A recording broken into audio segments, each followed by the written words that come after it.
بسم اللہ الرحمن الرحیم۔ پیش خدمت ہے منتخب الحکایات کی 39ویں حکایت۔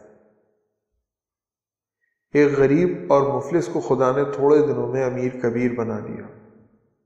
جس کام میں ہاتھ ڈالتا نفع ہوتا، جو تجارت کرتا فائدہ ملتا۔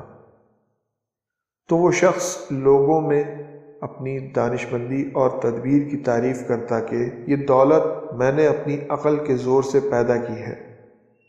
فلاں سال یہ سوچ سمجھ کر میں نے روئی خریدی کہ ملک امریکہ میں لڑائی شروع ہونے کو ہے۔ لڑائی چھڑی اور روئی گراں ہوئی، چنانچہ جیسا میں نے سوچا تھا ویسا ہی ہوا۔ فلاں گاؤں میں جب میں نے مول لیا تو اس میں ہر سال خسارہ ہوتا تھا۔ میں نے ایسا انتظام کیا کہ اب ہزاروں روپے کی بچت ہوتی ہے۔ بیٹسر کے میلے میں 10 بچھڑے میں نے مول لیے اور لوگ ان کو گراں آنکتے تھے۔ میں نے رجواڑے میں چوگنے داموں پر فروخت کیے۔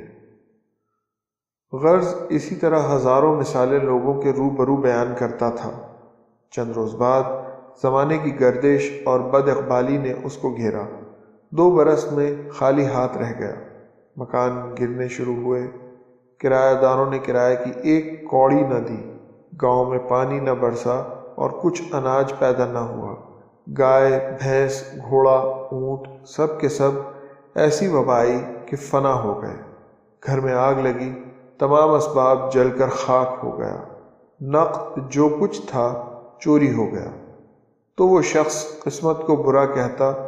قسمت نے اپنی برائی سن کر کہا کہ او ناشکر بدذات، جتنی بہتری تھی وہ تو اپنی عقل اور تدبیر کی طرف منسوب کرتا تھا، اور جس قدر برائی ہے مجھ کو لگاتا ہے۔